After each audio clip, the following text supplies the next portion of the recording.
Bueno, pues a ver, estamos en un entorno after work. ¿Esto qué significa? Que ahora podríais estar en el cine, paseando por el Retiro, tomándose una cerveza, que por cierto, yo me he tomado una y hay muy buena cerveza aquí, y se puede tomar hasta dos, así que os animamos a ello. Estamos fuera de trabajo. Y entonces hoy lo que queríamos era hacer como un programa mixto, como la sesión doble de los cines antiguamente, y aquí normalmente había una de vaqueros, que esa había que tragársela sí o sí, y luego venía la buena. Entonces vosotros ya habéis tenido la buena y ahora viene la de vaqueros. O no sé si es al revés. En definitiva, va a haber dos. Una que ha sido así, ahora que no me oye Silvia, más blanda, más de cuerpo, más así que cerrabais los ojos y dormíais y esas cosas. Lo digo en broma, pero lo digo muy en serio. A mí me encanta. Y ahora vamos a hacer una, si queréis, un poco más racional, más de debate, ¿vale? Y entonces decíamos, ¿qué podíamos hacer? Pues vamos a hablar del pensamiento sistémico. ¿Y qué es esto del pensamiento sistémico? Pues fijaros, desde nuestro punto de vista, es la mayor revolución probablemente cultural o sociológica que estamos teniendo en este inicio de siglo. Y esto es muy heavy, pero bueno, vamos a debatirlo. Hay un tal Gartner, que es un psicólogo muy reputado, que ha puesto de moda las inteligencias múltiples, como sabéis, ¿verdad? Y habla como de 7, 8 inteligencias.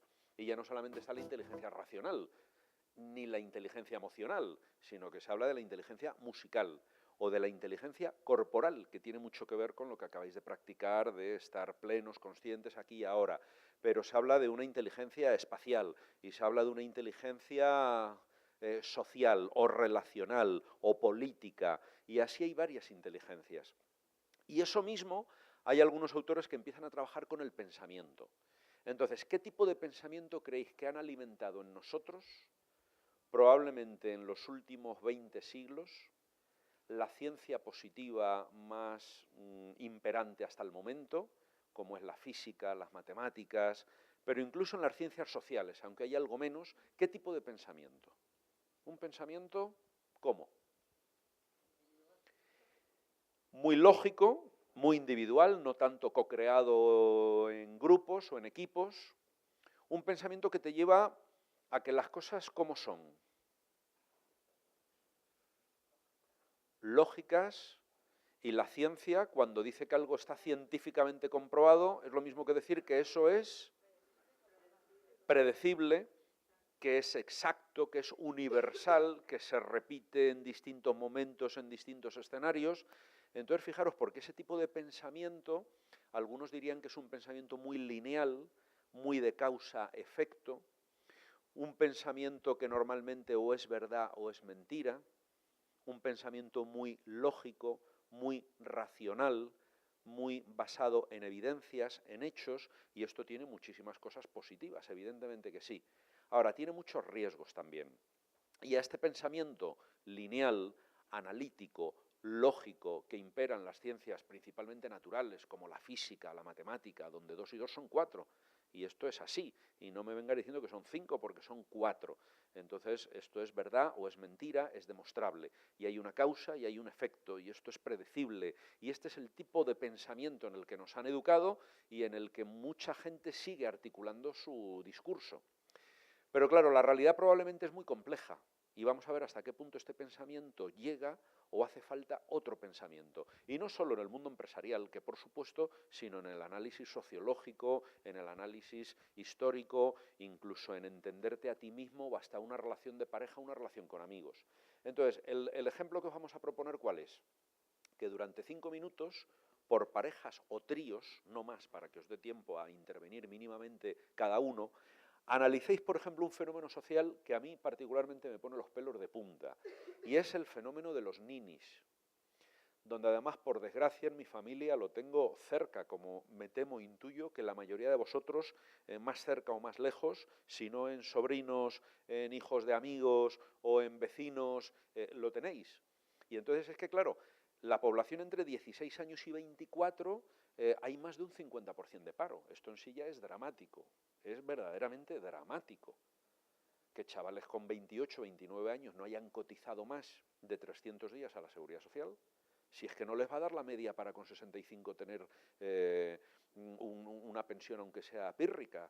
O sea, esto es muy tremendo, es muy tremendo. Pero es que, claro, de ese 55% de gente joven parada entre 16 y 24 años, más de la mitad no son los que no trabajen, es que además no estudian.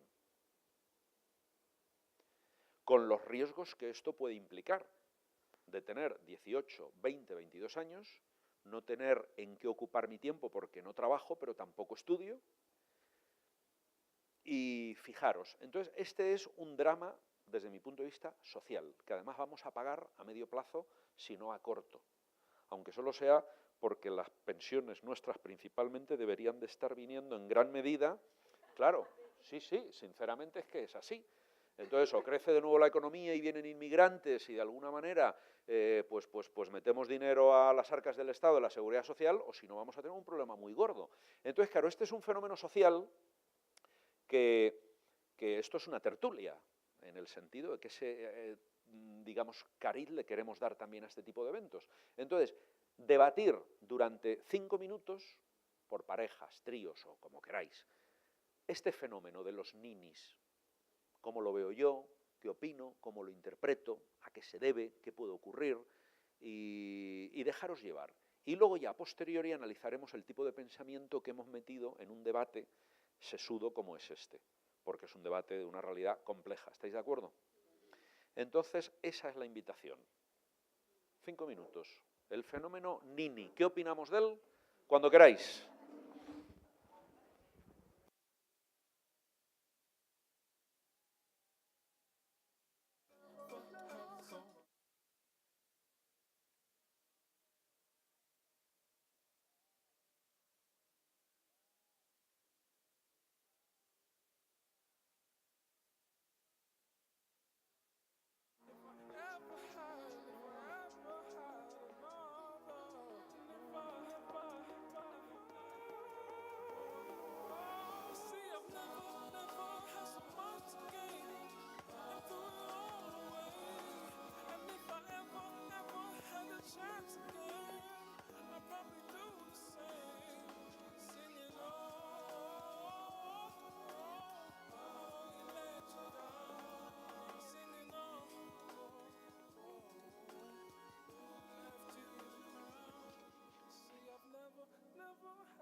Ok, si queréis volvemos, aunque seguro que podríamos estar así media hora, ¿verdad? Y es un debate profundo, porque además nos va llevando a otros temas.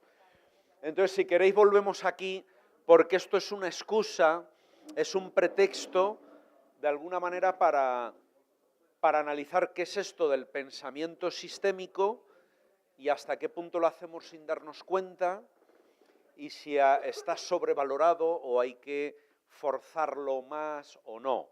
Entonces, a mí me hace mucha ilusión hablar con esto, ¿no os parece? O sea, es que es como un periodista, joder, cuando le ponen ahí en la tele, porque un micrófono tan grande, entonces vais a tener la opción de probarlo, que esto tiene la erótica de hablar aquí, no es cualquier cosa. A ver, por ejemplo, de una manera así como muy rápida, claves que habéis sacado en la conversación. ¿Qué elementos influyen o son influidos para que veáis que esto es una problemática que tiene muchísimas aristas y que se puede ver desde muchos ángulos? Aquí, por ejemplo, uno de los temas que han salido, ¿cuáles son? Sin ampliarlos, pero hemos hablado ¿de qué? Bueno, a mí personalmente se me ha ido mucho la pinza, Bueno, como suele pasar. bien. Y al final lo que terminas más o menos, o lo que yo terminaba pensando, es que la propia sociedad ha generado lo que es esa situación de Nini. Interesante, es decir, ¿cuál es la causa que provoca este fenómeno? Y hablamos de la sociedad.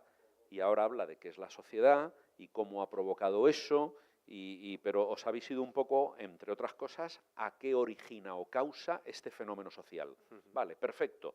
Seguro que habéis hablado de más cosas, pero añadid por aquí alguna más. Además de eso, ¿de qué más habéis hablado vosotros? Pues de la educación y de la motivación. ¿De la educación en las familias o en los colegios? En los dos sitios. En los dos sitios. Y luego de la motivación que mueve a un joven a hacer o no hacer o a salir de esa situación. Ya van más temas. ¿Añades algo? Sí, el esfuerzo y recompensa durante mucho tiempo trabajado, y si no hay recompensa y no tienes motivación, pues dejas de hacer ese esfuerzo. Vale, es decir, el sistema de refuerzo de recompensa, que tiene que ver mucho con qué me mueve, con qué me motiva. Acompañado con el mercado laboral. Acompañado con el mercado laboral. Ya metemos otra dimensión, otra variable en esta paella, que esta es mixta, obviamente. ¿Algo más, otra dimensión que no haya salido hasta ahora? El entorno.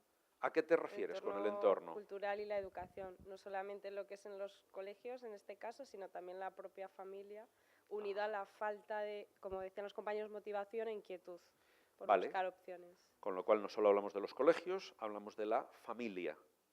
Y el entorno podría incluir los amigos, el barrio, o sea, y esto es multidimensional, ¿os dais cuenta? Más variables que hayáis tocado aquí. Hemos intentado trabajar mucho sobre qué piensan ellos, cómo se sienten ellos. Mira qué punto. Y intentar entender qué sienten para de esa manera tener respuestas. Y nos hemos centrado mucho, ¿verdad, Lourdes?, en temas energéticos, como estábamos influenciados antes, claro. en esa ausencia de energía, nos llamando la atención cómo los ninis nos llaman la atención por la ausencia de energía. Y sobre todo eso, por la mirada interior. Yo creo que hemos prestado más atención a qué pueden sentir, qué pueden vivir. O sea, un ejercicio de empatía. Vamos a ponernos en la piel del fenómeno que estamos estudiando. Muy interesante, porque rápidamente podemos ir a buscar causas o soluciones, o a juzgar, o a evaluar, y es muy interesante decir, bueno, espérate, Y sin juicio previo, ponte en la piel de uno de ellos, cómo se puede sentir, qué puede pensar, interesante también. ¿Queréis añadir algo por ahí para que veáis? Una cosa. Dale, dale. Yo como madre, la responsabilidad sobre lo que podamos tener los padres en un niño que se siente de esa manera. Esto es muy interesante porque empezábamos diciendo, ¿y qué ha generado esto? ¿De dónde viene? Pues de la cultura que tenemos. Pero claro, la cultura deshoja la margarita, están los colegios, están los padres, y esto nos puede doler. ¿Qué responsabilidad tenemos en ello? Más variables. Hay algo muy interesante y es que hay como una búsqueda, una inquietud de otras cosas y entonces necesitan pertenecer a grupos urbanos y otros buscan mucho, y esto es muy interesante que lo ves en algunos concursos de la televisión, Sí. los chavales buscan hacer algún deporte en el que puedan superarse y muchos se encuentran en la calle estos deportes, esto que es saltar por las paredes. Hay ahora mismo muchísimos deportes que los jóvenes hacen en los que ellos consiguen encontrar un lugar donde se pueden superar a sí mismos. Qué interesante. Y en ausencia de la sociedad que les proporciona nada, Sí. muchos de ellos hablan que les ha sacado de estar perdidos, de meterse en las drogas, de sufrir mobbing, y es Claro. muy curioso ver cómo hay una necesidad humana de buscar algo en lo que a mí me permita superar Qué interesante. alguna O situación. sea, cómo canalizan o cómo subliman técnicamente esa ansiedad, esa angustia, en el mejor de los sentidos, a través de ejercicio, de arte alternativo, Sí. urbano. Y luego hay otra cosa, y es que hemos tenido la suerte de compartir muchos momentos con muchas personas que están en muy situación, entre comillas, nini, pero lo que buscan son crear redes sociales y buscan maneras alternativas de soluciones para nuestro día a día, y otras maneras de relacionarse y otras maneras de buscar una distinta economía y unas distintas vías de hacer que lo nuestro ya no les está cubriendo. Qué interesante. Y muchísimo asociacionismo también. Sí, sí, es como una sociedad alternativa que emerge, que tiene su punto positivo, creativo, y no tanto de juzgar desde alguien de 50 que dice es un vago, que sería quizá lo más fácil y lo primero y lo mayoritario. Claro. Habría más dimensiones, ¿estamos de acuerdo? Porque seguro que habéis hablado de más, pero un poco a dónde queremos llegar con todo esto. Fijaros que un fenómeno como el fenómeno Nini es un fenómeno muy complicado, pero ¿qué fenómeno no es complicado? Si hablamos del ser humano como persona, cómo se comporta, cómo siente y qué hace, que en parte es lo que comentaba Silvia antes, ¿qué dimensiones tiene una persona en sí mismo? Y empezamos a decir es que una persona tiene una dimensión espiritual o no, que no necesariamente religiosa, muy cognitiva, muy racional, muy emocional, muy corporal, al final todo eso se junta y el pensamiento me lleva al pasado, pero me puede llevar al futuro y los sentidos me pueden llevar al presente. ¿Y por qué eres tú como eres? ¿Cómo ha afectado tu historia, tu pasado, tus ancestros, pero cómo afectan tus emociones o tus retos o tus anhelos? Y al final dices, joder, estudiar un ser humano tiene mucha tela. Sin embargo, hay modelos muy conductistas, muy conductuales, que siguen empeñados en el estímulo-respuesta y yo hago así y tú haces asado. Y a lo mejor eso vale para que la rodilla te haga así, pero en cuanto que analizamos algo un poco más complejo, se me queda corta esa explicación, ¿sí o no? Pero vamos a la medicina.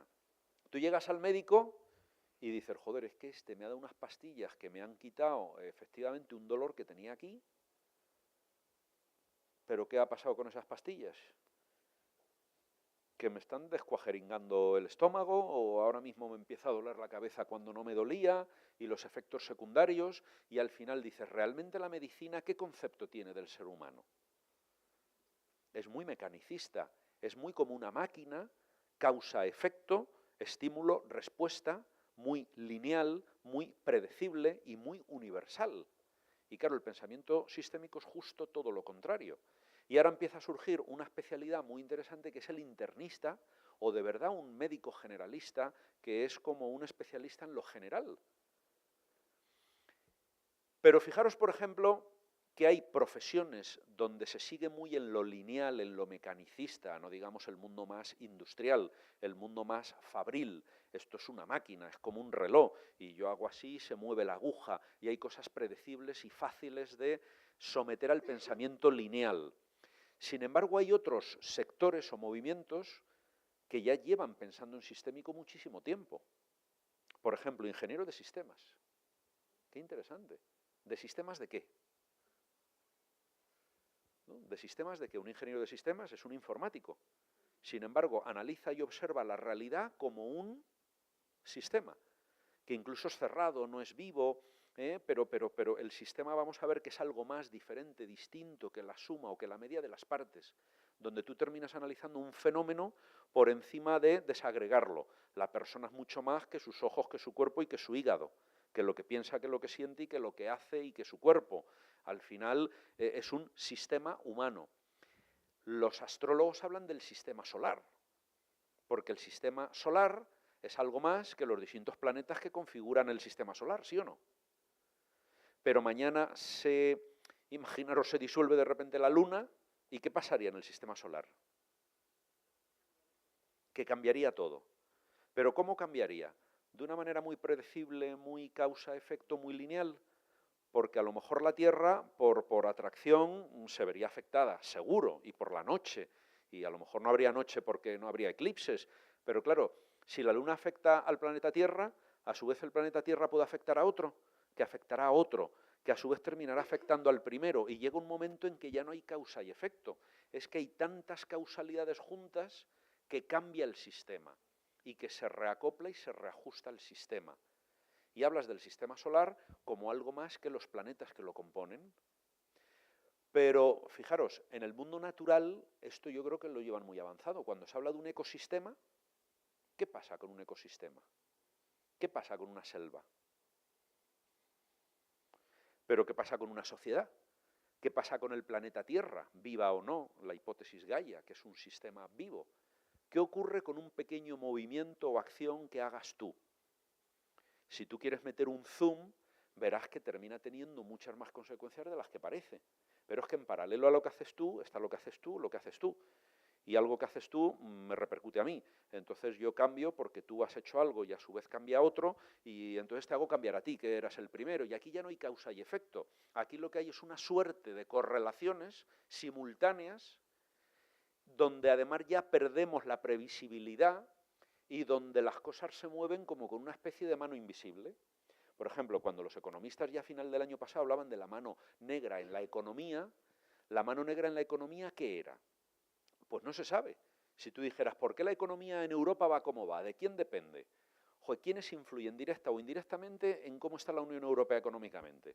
A ver, los ministros de Economía de los países miembros, ¿qué más influye en la economía? El precio del petróleo, ¿qué más? Las guerras, las expectativas psicológicas de si vamos bien o vamos mal, los bancos centrales, que se suba o se bajen los tipos de interés, ¿qué más? Los desastres naturales, y podríamos seguir así con 25 variables. Entonces al final tú dices, la economía, ¿cómo explico yo el fenómeno del sistema económico? Los partidos políticos, las leyes, las normas, el dinero en circulación, la política, pero es que ya saltamos de la economía a la política, a la sociedad. O sea, al final fijaros que es como que el pensamiento históricamente ha sido verdaderamente reduccionista. Pero es una necesidad más humana que otra cosa, ¿sí o no? Es para tener la sensación, que es una sensación ideal de que controlo el fenómeno que analizo, que explico, pero la realidad es mucho más compleja que todo eso.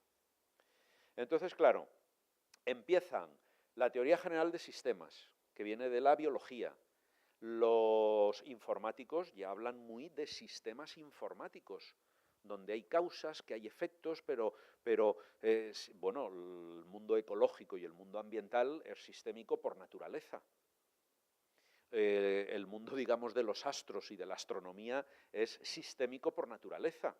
Muchos sociólogos son muy sistémicos, porque de alguna manera cuando analizan un fenómeno social ven que hay cantidad de variables y que además pues cohabitan y no se sabe muy bien cómo lo hacen y de alguna manera son fenómenos muy difíciles de explicar.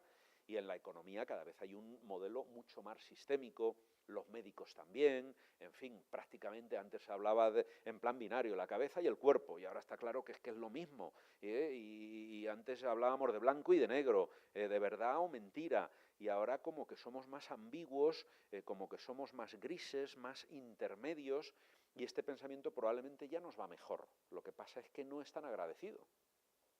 Entonces, claro, ¿qué aplicaciones tiene el pensamiento sistémico? Por ejemplo, en una organización. Alguien que tenga un pensamiento más sistémico que lineal, cuando observa su fenómeno, que es su departamento de recursos humanos, que es su proyecto, que es su empresa, que es su mercado, o que es su equipo, o que es su función, el mirarlo sistémicamente, ¿qué diferencia trae a mirarlo linealmente? Toda. Y no estamos hablando de corto y medio plazo, que también. Estamos hablando de, en el presente, analiza la realidad. Simbólicamente nosotros lo explicamos como si fueras esto, con perspectiva, analizando todos los elementos que forman parte o todos los players del campo de juego donde tú estás. Y si eres un departamento, pues analiza tus proveedores y clientes internos dentro de la cadena de valor, pero analiza la competencia, y analiza a tu jefe, y analiza a tus proveedores, y analiza a tus clientes, y analiza qué otros factores os influyen o vosotros con lo que hagáis o con lo que no hagáis influís. Y al final es como hacer un puzzle que hay que tener mucha perspectiva y mucha altura para decir, si es que normalmente esto es muy complicado. Y entonces, ¿qué es lo que ocurre? Que si yo mañana acciono aquí o cambio allá, lo que tengo que anticipar, ¿qué es? ¿Cómo de ecológico va a ser mi comportamiento? Pero claro, para eso tengo que tener una mirada como muy de zoom. Entonces, claro, este es el pensamiento que os queríamos traer aquí. No os estamos diciendo nada nuevo, pero desde nuestro punto de vista, quien piensa en sistémico es mucho más poderoso, en el sentido de que tiene más poder de observar más cosas y de conseguir más cosas, porque ve más que el que piensa en lineal, en causa-efecto, en corto plazo, y quien piensa en una única variable. Lo que pasa es que es mucho más complicado y te puedes volver hasta loco. Es como el que juega al ajedrez, o claro, esto es una inteligencia realmente este tipo de pensamiento. Y de alguna manera lo que está analizando es, si yo hago este movimiento, ¿qué repercusiones va a tener en el otro? Pero no solo a 4 o 5 movimientos, que eso sería más a medio y largo plazo, sino es observar el tablero, incluso a mi contrincante, por la cara, qué ánimo tiene, o qué intuyo yo que va a hacer, o cómo vamos de tiempo, cómo estamos de cansados, o qué calor hace en la sala. ¿Veis un poco a dónde voy? Es como si le fueras dando al zoom en el ordenador, boom, boom, boom, boom, y te fueras hacia arriba. Observas la generalidad, es como una mirada, una escucha de contexto ambiental, para luego volver a meterte y accionar. Más ejemplos de la mirada sistémica. Habréis tenido sensaciones muy interesantes cuando tú estás, por ejemplo, en una reunión y de repente es como que se para el tiempo. Es tipo Matrix, que hace así. Y entonces es como que tú sales de ti, haces un pequeño viaje astral, en el sentido de que sales de tu cuerpo, observas la realidad en la que está esa reunión, te das cuenta de detalles sutiles. ¿Y qué es lo que haces? Que se te enciende una bombilla, algo que vas a hacer, como que te metes en ti y propones un descanso o haces una pregunta o sugieres cambiar de tema. Pero para darte cuenta de eso has tenido que salir de ti y observar el entorno o el sistema en el que estás y anticipar qué repercusiones va a tener. Claro, este tipo de pensamiento es muy rápido, es muy holístico, es muy sutil, hay que entrenarlo. Y fijaros en el cole cuánta de la educación explícita ha ido al pensamiento sistémico. Cero pelotero. A analizar distintas variables, a correlacionar fenómenos.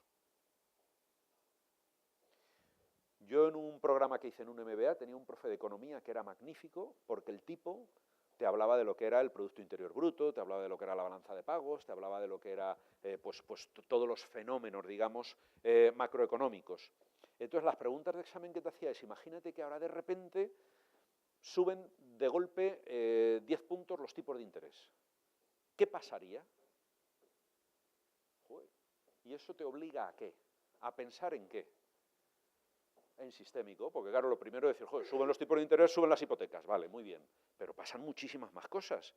Y una vez que tienes 25 cosas que podrían ocurrir, te das cuenta de que es que eso va a afectar, y llega un momento en que eran las preguntas abiertas de exámenes, claro, que luego corregir eran muy difíciles, y encima el alumno podía reclamar porque a ver cómo se corrige un examen abierto. ¿Pero qué hemos ido? A exámenes tipo test, ¿qué es lo que te dan? A, B, o ni A ni B, o A, B y C. No me toques las narices. ¿Sí o sí? Coño, es que es así. Es mucho más cómodo la elección forzada entre 2 o 3 alternativas, cuando la realidad habitualmente es mucho más compleja. Hay que ser operativos. Yo voy a votar dentro de 3 semanas y habrá que votar a 1, y a lo mejor en el Senado pues votas a 2 distintos. O sea, al final hay que concretar. Pero un poco por ir terminando, y ahora me gustaría que comentarais lo que queráis, por ejemplo, algo que yo creo que no se hace y sería interesantísimo son los think tank. Son estos grupos de expertos, cuanto más heterogéneos mejor, donde tienes a alguien que es un ingeniero, y alguien que es un antropólogo, y alguien que es un no sé qué, y de distintas culturas, y de alguna manera tienes distintas miradas, que es muy difícil que se pongan de acuerdo, pero que te dan una visión tan de crisol de una realidad que te permite tener pues una mirada sistémica. Ahora, dirige tú un equipo tan variado. Por ejemplo, en su día hubo un director que era el director de calidad en las organizaciones, ¿os acordáis? Se puso de moda, como lo ha estado recursos humanos, como lo ha estado informática, o como lo... Sin embargo, el de calidad ha desaparecido. Hay algunos que llegan para quedarse, pero hay otras funciones que desaparecen, ya no hay directores de calidad. O hay pocos, en fábricas siempre lo ha habido, pero hablo de calidad en un sentido... Por ejemplo, ahora empieza a haber responsables de cultura. El otro día en una organización, en una tarjeta ponía COP, cultura, organización y personas. Y digo, joder, qué título más bonito, leche. En vez de directora de recursos humanos, que ya huele, pues COP, cultura, organización y personas.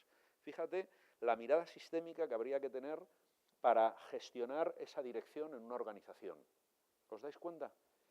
Y para ir terminando, lo que me gustaría es que analizaréis realmente, ya no solo en las organizaciones, que es lo que nos ocupa, cuánto de sistémica es la mirada que tenemos, que tienen nuestros mayores, los que dirigen la organización, sino la que tengo yo en mi función del día a día. ¿Soy consciente de sistémicamente qué repercusiones tiene una decisión, lo que digo, cómo lo digo, lo que hago o lo que no hago? Porque el no hacer también tiene consecuencias.